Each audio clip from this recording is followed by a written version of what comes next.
다음 외신 관련해서 좀 얘기를 좀 해봐야 될 건데요.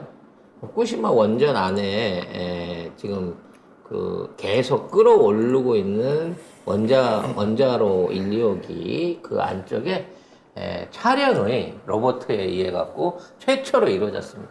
10년 만에 피해 상황, 내부 피해 상황을 볼 수 있는 사진이 공개가 됐는데 생각보다 훨씬 심각했다는 거죠.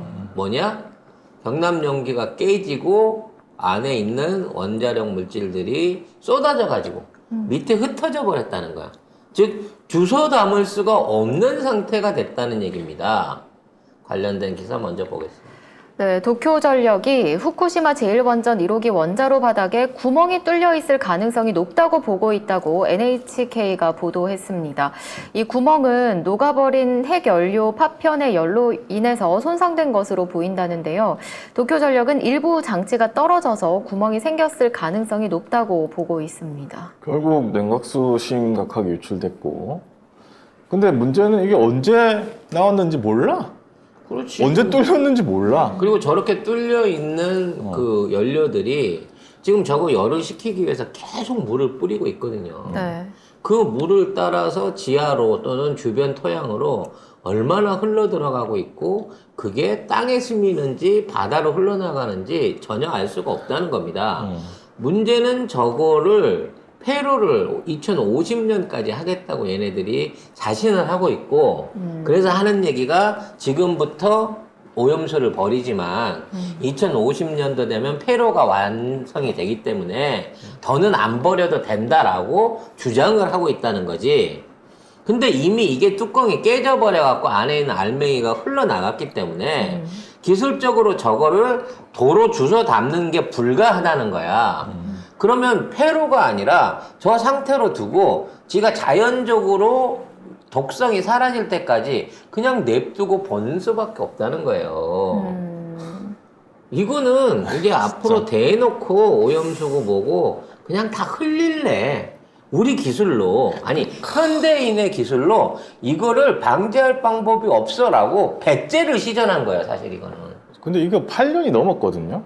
이 사고가 일어난 지. 그럼 그 전부터 뚫렸다는 소리기도 해요. 그러면. 내 생각에는 사고 직후에 뚫렸을 거예요. 사고가 8년 전에 뚫렸으면 이미 일본은 다 오염이다. 여러분 생각을 해보세요. 원자로가 사고가 나가지고 가장 뜨겁고 파괴력이 클 때가 언제입니까? 초반에 막 초반에 터졌을 네. 때. 폭발 났을 때예요. 그 이후로 자연적인 상태로 어떻게 해서든지 간에 계속해서 그 분열 반응이 자연 상태로 일어나고 있잖아요. 그러니까 핵 분열을 계속하고 있으면서 조금씩 안에 있는 우라늄 농도가 적어지고 있는 상황인 거고 따라서 고의적으로 안에서 핵 분열을 그러니까 어떻게 이해를 해야 되냐면 원자로 안에 있을 때는 이 안에 있는 원자핵을 깨기 위해서 중성자를 던져갖고 얘를 막 던져요.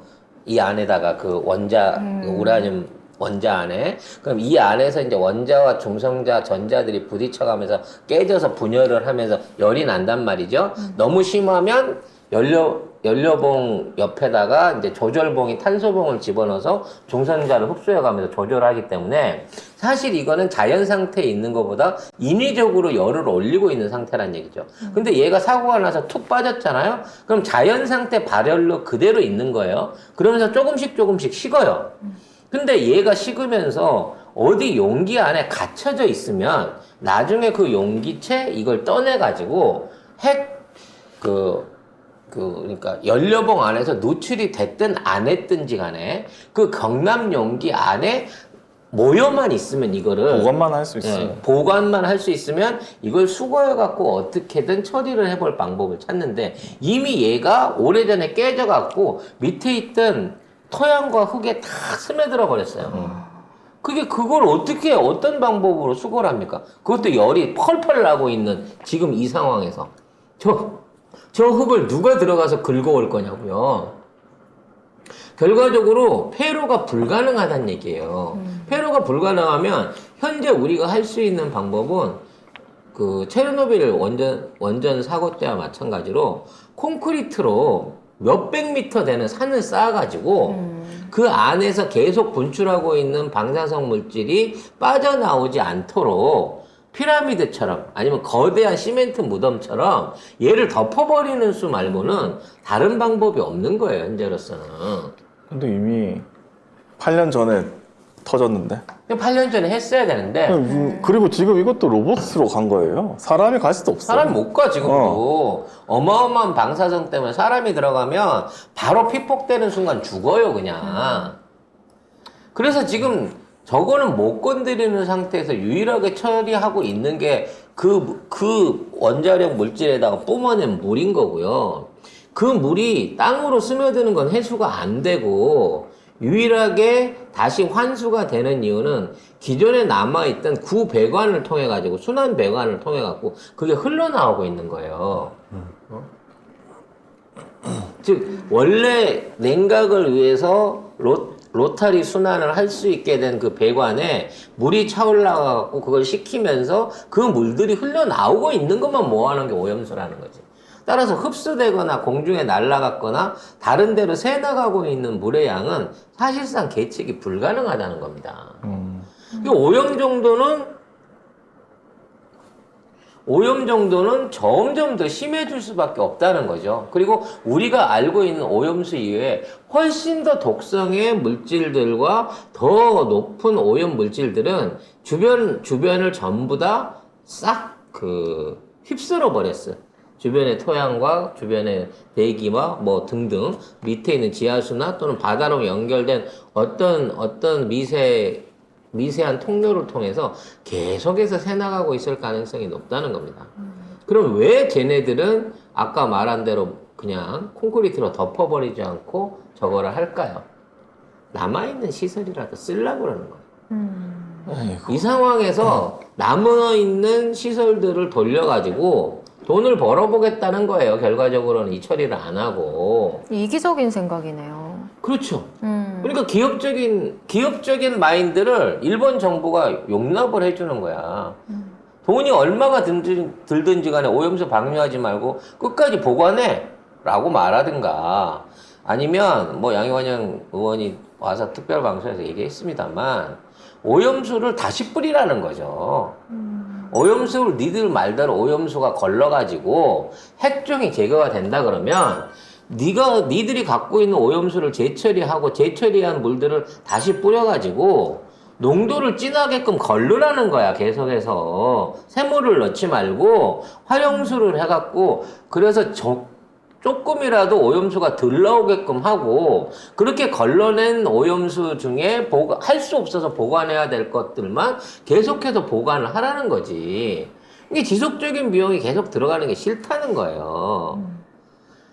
그래서 여기에 대해서 양희원영 의원이 주장한 음모론이 뭐냐면 일본이 지금 전 세계에서 가장 많은 프로토늄을 갖고 있거든요. 그리고 이걸 재처리할 수 있는 기술과 허가를 갖고 있다는 거예요. 그래서 프로토늄 재처리를 하게 되면 더 많은 찌꺼기 핵물질들이 나옵니다. 일부 이제 재활용해서 연료나 폭탄으로 활용하는 것도 있겠습니다만 재활용이 안 되는 찌꺼기 방사성 물질이 어마어마하게 나온다는 거죠. 그럼 재처리를 통해서 나오는 그 찌꺼기 물질들은 원칙적으로는 30만 년 이상 고준이기 때문에 보관할 수 있는 일종의 그런 창고를 만들어 갖고 보관을 해야 돼요. 근데 이건 어마어마한 비용이 들고 일본의 지형상 이러한 처리 시설을 갖출 수 없다는 거죠. 그래서 나중에 그런 재처리 시설들을 활용하면서 나온 이 오염 물질들을 이 파이프에다 섞어가지고 바다에 방류해버리려고 이러는 거 아니냐. 그러려고 무리하게 이런 오염수 배출에 대한 허가를 얻어내려고 하는 게 아니냐라는 의혹도 지금 나오고 있다는 겁니다. 즉 하수구를 파놓고 지금은 오염수라고 하는 그나마 삼중수소나 조금 양이 적은 이런 오염물질을 만들어 놨다가 나중에 지들이 만드는 재처리 공장에서는 진짜 독하고 그 준이 높은 방사성 물질도 여기다 그냥 섞어서 흘려내보내려고 하는 거 아니냐? 여기에 사실상 방류형 핵 폐기물 처리 과정을 심으려고 하는 게 아닌가라는 의혹도 든다는 거죠.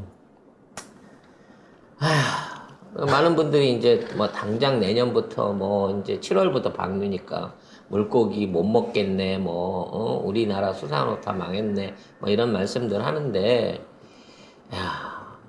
그 시간이 제가 생각해서는 우리한테 직접적인 피해를 주는 데까지 오는 시간은 적어도 한 10년 이상은 걸릴 거라고 생각을 해요. 왜냐면 이 확산을 통해서 흘러오는 물들은 농도가 점점 더 진해질 수는 있어도 일단 일본 지역에 있는 바닷물들이 더 진해지고, 그러니까 쉽게 말해서 일본 주변이 10이면 우리나라까지 우리나라 주변에서 확산으로 통해서 오는 거는 한 2나 3, 아니 그 이하로 떨어질 거예요. 그러니까 잉크를 떨어뜨렸을 때 처음 떨어뜨린 지역이 가장 진하고 멀면 멀수록 조금씩 옅어지잖아요. 그러니까 같은 농도가 이렇게 이 일본에서 떨어뜨린 게 우리나라가 쭉 오지 않고 충분히 일본 지역에 확산이 되고 난 다음에 그 물질들에 의해서 조금씩 퍼져나오면서 줄어들기 때문에 저는 확산에 의한 지금의 오염이 우리나라에 영향을 미칠 수준은 있다고 하더라도 매우 미세한 수준일 거라고 생각을 해요. 물론 그것도 기분은 나쁘지만. 근데 이제 방류에 의한 거는 이게 태평양 알래스카로 올라갔다가 적도까지 내려갔다가 필리핀을 갔다가 대만을 통해서 우리 제주도 쪽으로 온단 말이에요. 그럼 이제 얘네가 한 바퀴 도는 이 서클이 뭐 2만 킬로가 훨씬 넘는 여정을 거치거든요.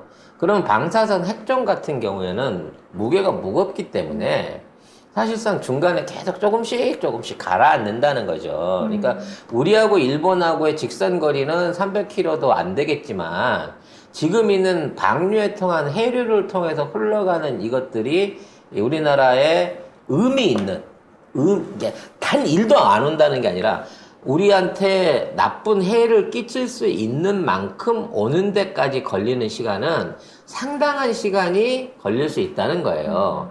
문제는 그렇다고 하면 방류되는 지금 농도가 일정하고 그 다음에 그 방류되는 양이 일정해야 우리가 전체적인 계산에 통박이 맞는 거 아니야.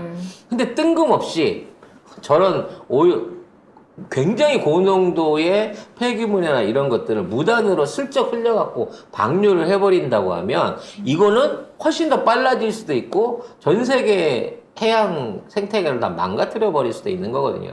그래서 이거는 우리뿐만이 아니라 주변국들이 다 말하자면 같이 나서갖고 이걸 제지를 해요. 과학적으로 따져봐서 한국이 제일 먼저 피해를 받는다고 하는데 진짜 과학적으로 따져보면 한국은 제일 늦게 피해를 볼 수밖에 없는 국가예요. 따져놓고 보면. 다만 이거는 있어요. 이러한 것들이 직접적으로 바닷물에 들어와서 우리가 뭐 해수욕을 하다 방사선에 오염된다 이런 게 아니라 이러한 방사성 물질을 어류가 주로 어류나 조류들이 흡수를 하고 이렇게 흡수를 하게 되면 걔 몸 안에 쌓인단 말이에요. 네. 그 몸 안에 쌓인 걸 우리가 먹었을 때 그 해를 보게 되는 거거든요. 그러면 일본에 있는 조류를 먹은 물고기가 우리나라 오지 말라는 법이 없단 말이야. 그러니까 어디선가 오염된 물고기들이 일본 언근해에서 오염된 물고기들이 우리나라 쪽에 들어와서 또는 공해상에서 잡혀가지고 우리 식탁에 오를 개연성은 얼마든지 있다는 거거든. 그게 두려운 거예요. 그래서 결론적으로 보면은 안 된다. 송 작가님이 지식을 자랑하기 위해서 이게 왜냐면 여러분 잘 이해하고 드셔야 돼요. 좀 안심하시라고 보태드린 거야. 아니 그거 아니고 송 작가님 지식을 자랑하기 위해서 하시는 얘기고요. 위험합니다. 그리고 뭐 물도 뭐 균형 잡는 물 그냥 버리고 가잖아요. 그리고 일본 해산물이 뭐 국산으로 둔갑해서 수입되기도 하고 우리나라가 가져오기도 하고 그러니까 결국 위험한 건 맞는 거예요. 그러니까 송 작가님 그냥 지식의 자랑이다 이렇게만 생각해 주시고 뭐 안전하다는 건가요? 그거 아니에요. 절대 아니에요. 절대 아닙니다. 네. 어찌 됐거나 망하는데 자, 이 망하지 않게 하기 위해서는 다른 나라를 설득해야 된다는 거야. 우리 말만 하면 안 들어. 특히나 경이 있는 동안에. 그러면 여기에 대해서 피해를 보게 될 알래스카 어민부터 캐나다 어민, 적도에 있는 남태평양에 있는 사람들, 인도네시아 사람, 필리핀 사람, 그리고 대만 사람까지도 니들 이 피해 전부 다 어떻게 하려고 이걸 그냥 보고 있어? 라고 같은 편으로 끌어들여야 된다는 거죠. 네. 결과적으로 이걸 정치 문제화 하는 거 말고 외교 문제화 하는 것 말고는 일본하고 다이렉트로 협상을 해가지고 이거를 강제력을 동원할 방법이 없어요. 전쟁에서 확 저 정권을 깔아뭉개지 않는 이상. 그렇게까지 해야 되는 건가? 라는 걱정을 해봅니다.